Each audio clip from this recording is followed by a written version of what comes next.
Alright, so hey guys, welcome back to my channel. So what I have for you guys today is one video I've been wanting to do for a while. So I'm going to be rehousing one of my tarantulas, and I'm going to be showing you guys pretty much the basics of a planned enclosure and the best things to do. So the enclosure I have right here, this is one that I've made myself. I used to be really into making the enclosures, but I haven't done it recently. So there's an older one, so it's a little rougher, but it does its job. And so you can see in the back here, there's a piece of styrofoam that's carved out, and you put silicone on it and then a substrate to mimic realistic. But you can kind of see all these areas where it's black, it's falling apart. So it hasn't lasted too well. It's been like 3 years since I made this. And what used to be in here was my Pivatata female, but she's no longer with me. But anyways, the dimensions by this, for anyone that wants to know, so it's 10 inches long, 10 inches wide, and then 12 inches tall. It has the ventilation holes, the latch to make sure nothing gets out, and then the little handle here, which I don't really use. Alright, so always the first thing that you want to make sure you do for a planned enclosure is you use these right here. So these they're called like hydro clay balls, just clay balls in some area. But pretty much they're just little things. You put these on the bottom layer. So any of the excess water that gets down there, these will absorb them. And the whole point of it is not to keep your soil damp completely. And then you'll get mold and rot in the roots and stuff like that. So you just add these. So you just want a base little layer. And so the tarantula I'm putting here is an arboreal species, and terrestrial species are a little different because since some of them will burrow and like to, it's hard to have a drainage layer because sometimes the tarantula will go down there. Alright, so then the next step you want to do is, so this is just a part of a window mesh. So you can buy big rolls of these, and then you want to just cut it to the size. So the whole purpose of this is to keep the substrate itself from going down in the drainage layer. So you want to make sure it overlaps kind of on each side. And it's not that big of a deal if the substrate itself gets in there, it just keeps majority of it out. Alright, so the next part, this is probably the most important part for a long-lasting planned enclosure. So it's the substrate. So the most important thing to do when you're making a substrate for a tarantula, you gotta make sure it's something that works good with the plants and the animals. So you gotta make sure if you're using potting soil, it's organic, and you gotta make sure less mold growth, no fertilizers, and that's the main thing with the tarantulas. So the mixture I have here, so let me show you. So this is it right here. It's a mixture of organic potting soil, and vermiculite, some eco earth, and then charcoal and sphagnum moss. The charcoal's mostly there for the cleanup crew, and the sphagnum moss to help hold in humidity and just give a different look. So the main thing you want to do with the substrate, and it depends on how you like, but how I like to do is have more in the back to give it more height, so you can add in more, especially if your tarantula is part arboreal / fossorial. So you just want to make sure you pat it down. And the brand I use with the organic potting soil, which I recommend, here's the bag right here, is Espoma. So this is a really good company to get your organic potting soil. And again, you gotta make sure that it truly is organic, no fertilizers and stuff like that, because it will kill your tarantulas. Alright, so the next step itself is adding in the hide and the plants and other wood and other decorations. So for the hide, I have this nice piece of cork bark right here. This was what was in it before. So pretty much you just put it where it fits.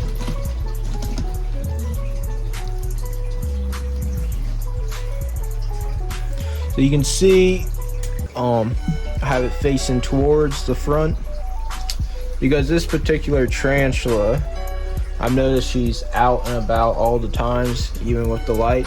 So I'm really hoping she'll be out on display all the time.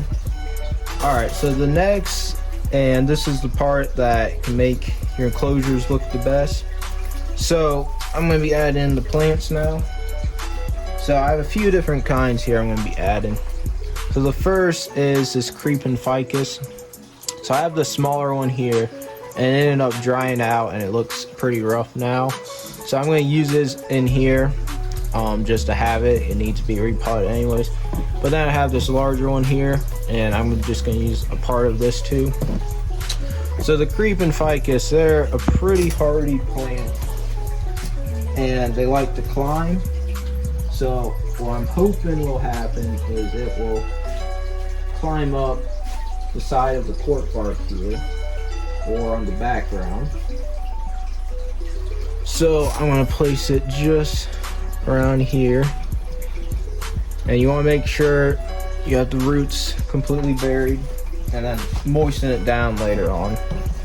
So then, like I said, I'll take parts from this bigger plant. Alright, so here's these little parts.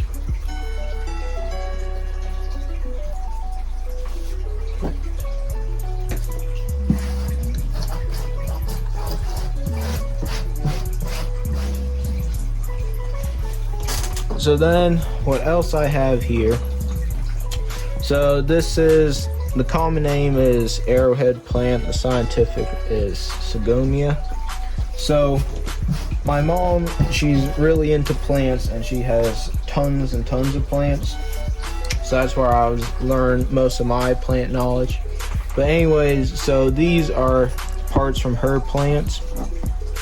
So you can see these here, they have some really nice pink veins on them.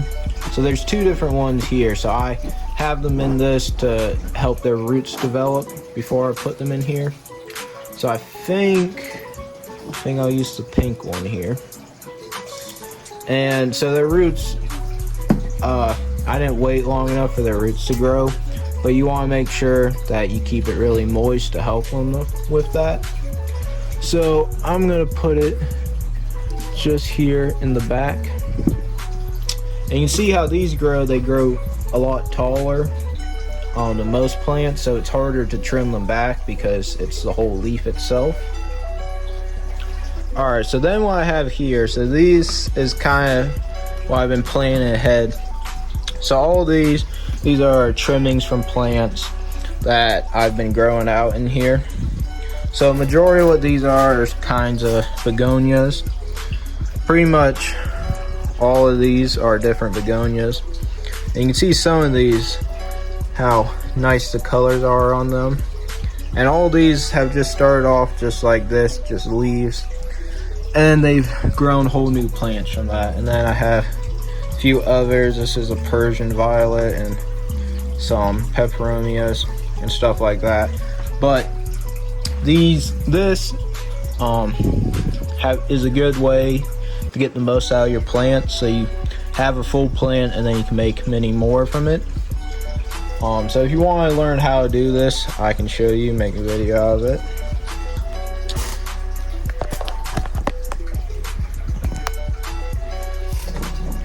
But anyways, like I said, I'm going to be using this nice pink one that I've been really enjoying how it looked in here.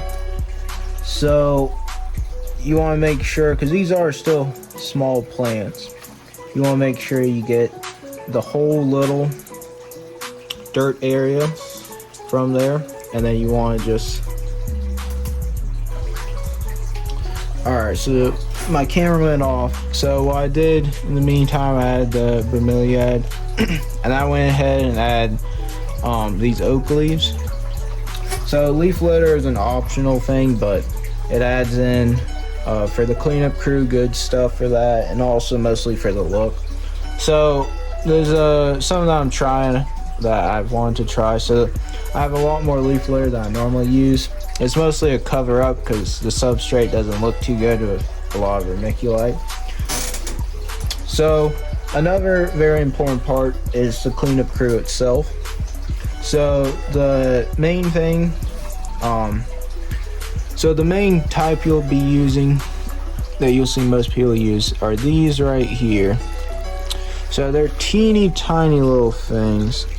You can see all that white stuff. Let's move around there. So these are springtails right here. More precisely, dwarf white springtails. But these are the main things you want to use. So they're pretty easy to keep. Pretty much you keep them on charcoal, and then you want to put rice or something like that and have high humidity and not a lot of holes, so the mold will grow on the rice, and then that's what they actually eat. So that's why they're used as cleanup crews, so they'll clean up all the mold and the remains from the last food and stuff like that. The other option is just normal isopods. The kind I have here, these are some powdery orange. You can see one right there. Let's see if I can get a close-up of him. So there he is right there. So these guys are also pretty easy to keep. You just gotta make sure you have plenty of moist wood and real leaves and stuff like that for them to eat on. The thing is, you don't really want to use those for tarantulas because it has been known that they can and will eat the tarantula while it's molting. And so normally those are better more for reptiles. And by the way, how I set up the bioactive enclosure, this is the same thing you do for all reptiles and amphibians. The ones that like higher humidity, of course the desert stuff like that, you can't do it like this. But anyways, I'm going to add in the springtails now. So actually the easiest way is to actually put a bunch of water in there and then pour the water inside the enclosure, or you can just blow them in.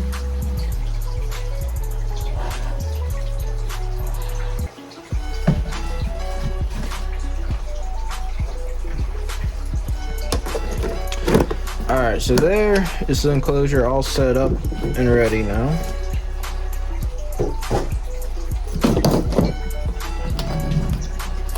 So now let me get the tarantula out. So this is a fairly recent one I've gotten. I got this as a birthday present from Joe from Asheville Wildside. I work with him a bunch, so my mom went and picked that up for me as a surprise. But anyway, so what it is a Avicularia juruensis, or the Amazonian pink toe. So this is the enclosure we purchased her in, and this enclosure works fine, there's nothing wrong with it, but it doesn't look too good. And like I said, this is one I've noticed she hangs outside a bunch, so I want to give her a bigger space and easier to view at her. So she is actually right up there around the lid, and she's been really calm and nice so far.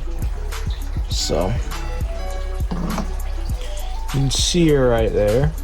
She's a decent sized one. And Joe wasn't for sure if this was a female. He said she's only molted once in his care, and he wasn't able to sex the molt.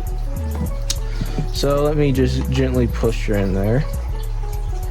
And most of the genus Avicularia are real calm and good first beginner tarantulas. Come on, girl. There we go. Let me try to get close up before she just. So there you can see her going right in the hide. But there she is again. So here's the enclosure, and now let me go put it on my shelf.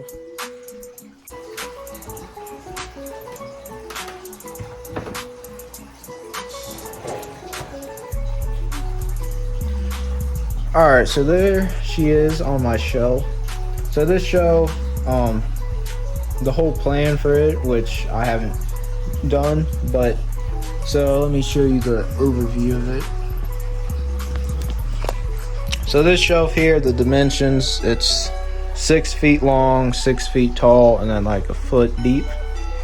So this is where I want to keep majority of my larger, nicer displayed tarantulas. And so these enclosures here are also ones I built. And then here is another one I built. And then majority of my larger tarantulas are kept here. And recently I got these better lights right here. Before I just had these LEDs, which did alright, but especially for the plant growth, you want to make sure you have decent lighting. Alright, so I hope you guys did enjoy. I do want to make more tutorial videos like this because some stuff, especially like with the plants here, it's very simple when you know what you're doing. Because I mean, with all the stuff, if you have it on hand, you can do it in under 10 minutes. And it's really, a lot of people just overthink it and overcomplicate it. So as long as you simplify it, it's really easy. But I mean, if you guys have any questions about any of the things I didn't talk about or other things you'd like to see, please let me know. I'll gladly answer them or do a video. And I sure hope you guys did enjoy. Bye.